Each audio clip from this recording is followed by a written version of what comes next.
did it better than me, bro. Thank you. Hey!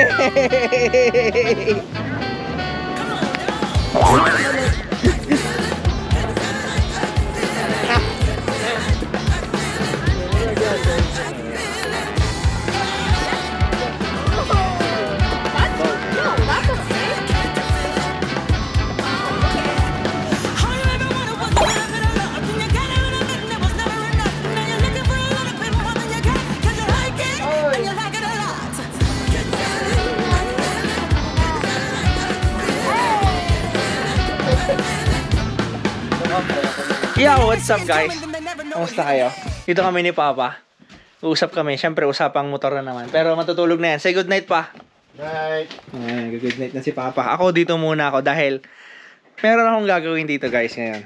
Oh guys, 11:39 na. 11:39 na ng gabi ngayon pa lang ako mag-start gawa ng video. Pero short video lang siguro. Kakabit ko na to, malaking bagay to. Kasi matagal ko na siyang pinag-iisipan din. Binigyan ko siya ng go. Pero tignan natin kung ano yung magiging looks ikakabit natin sa motor natin ngayon.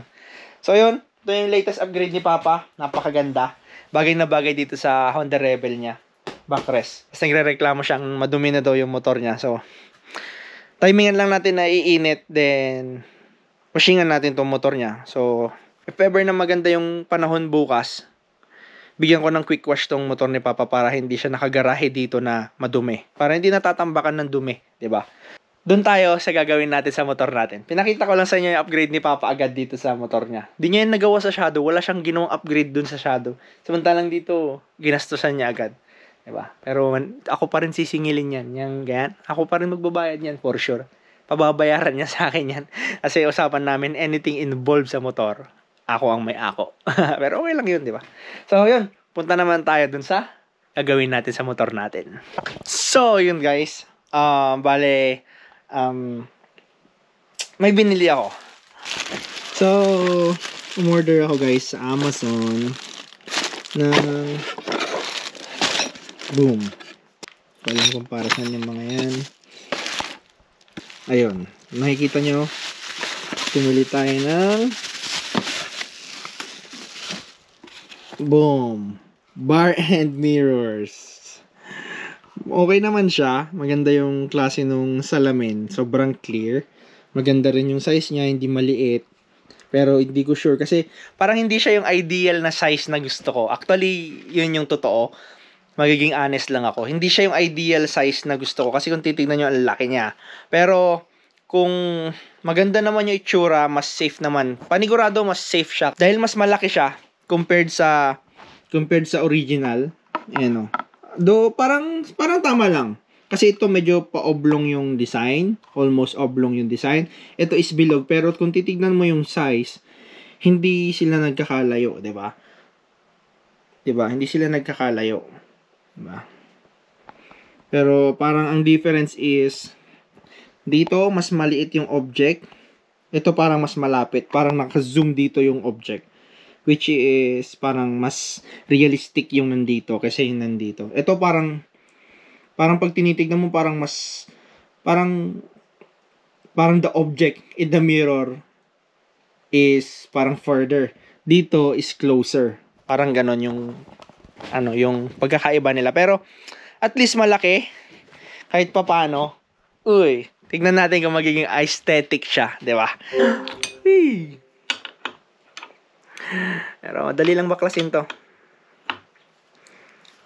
Ayan. Tanggal na yung ating stock side mirror.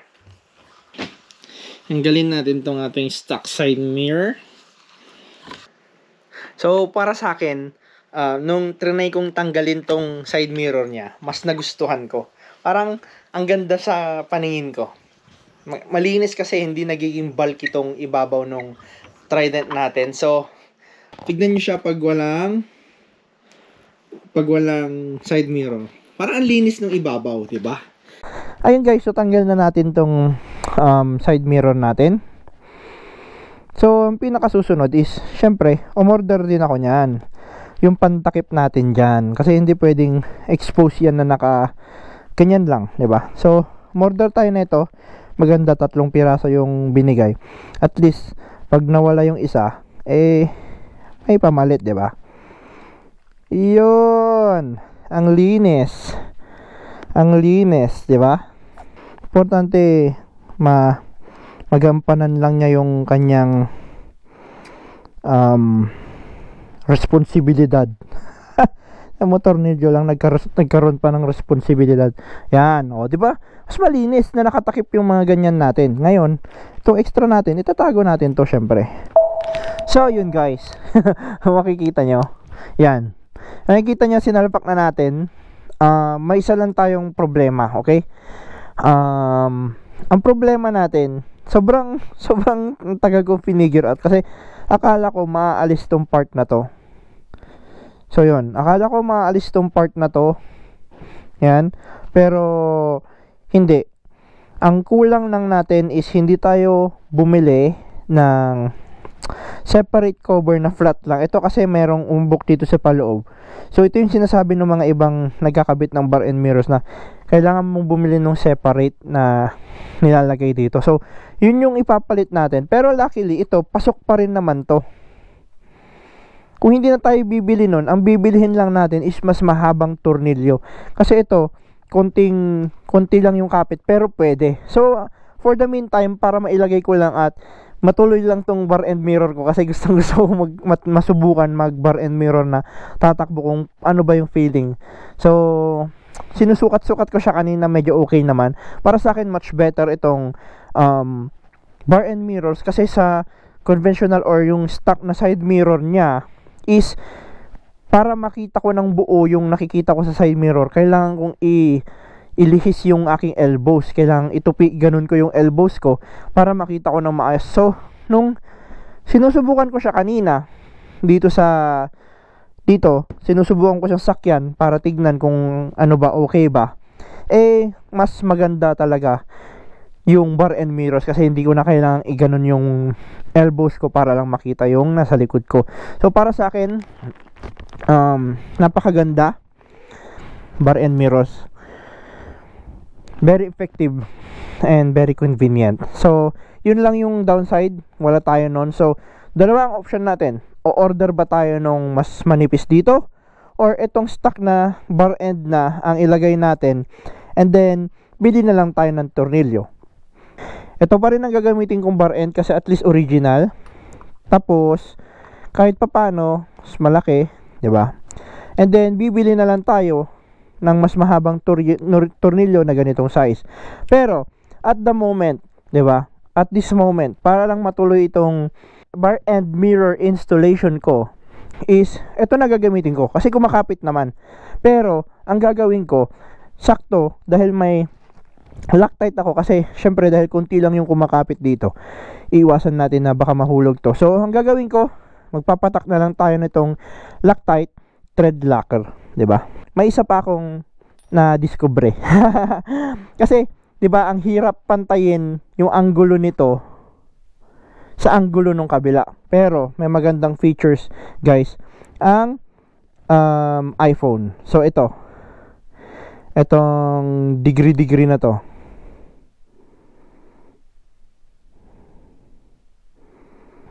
Ayoko yan. Ayoko din na masyadong tayo. Gusto ko yung medyo higa. So ang kukunin ko na degree siguro nito is 14. Yan. 14. Yan, 14. So sa kabila, ganun din ang gagawin natin. Tapos ifo 14 natin. Wait. Yan. Mas madaling kunin yung sukat pag pababa yung tulak eh. Yan. There you go. 14 degrees, nakita nyo naman. So yan. Pantay na pantay yan. For sure. Sigurado ako, hindi man 100%, pero 99.99%. Ayan. Sakto yung feeling. Tamang-tama. So, ang gagawin natin, ilalak na natin to. Tapos, sakto din guys na naka-shorty levers na tayo. Saktong-sakto yun na naka-shorty levers tayo. Kasi, ang problema nung ibang mahahaba pa, tumatama. So, goods to. Goods na unang upgrade natin yan noon. 'Di ba? Maganda na na-upgrade na natin yung shorty levers natin. So yan, basically guys, may isa pang nagtatalo sa isip ko. Kung paibabaw ba or pailalim. Kasi ang ganda rin nung pailalim eh. Para sa akin mas malinis yung pailalim kasi walang nakaangat. Napakalinis dito sa ibabaw. Pero ngayon, though malinis kasi wala na yung ganun na stem nung stock side mirror natin. Dahil nga nakaangat to, parang kahit paano, parang ang dumi pa rin niya sa ano ko. So, sabi naman, tinawag ko nga si Papa para makuha yung opinion niya. Pero sabi niya, subukan ko munang ganito. Which is tama naman siya. Subukan ko munang nakaganyan, na nakatayo, i-ride ko pag magkaroon na ako ng chance. Kasi yung pag-switch ng taas or baba, madali na lang naman. So, yeah, tama naman yung point ng tatay ko. So, yeah, try natin sakyan. Excuse na lang sa kung masyadong maliwanag So, yan. Oh, 'di ba? So, kung i-adjust ko sa gusto ko na angulo, which is yung karton, ang dapat nakikita ko. Yan. Almost yan na yung gusto kong angle niya. So, yan. Almost yan na yung angle na gusto ko. Napakaganda, guys. Kasi hindi ko na nakikita yung siko ko sa side mirror ko. Slight na lang. Pero depende naman yan sa isa-set ko eh. So, for now, ito muna. Ito muna yung magiging setup niya.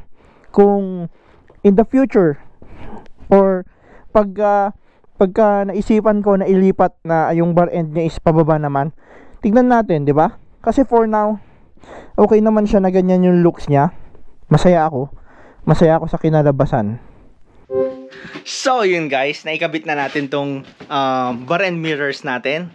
Che! Yes sir! Yan. Naikabit na natin tong bar and mirrors natin.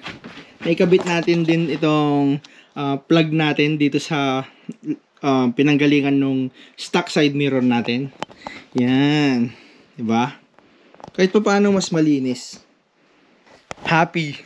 Super happy.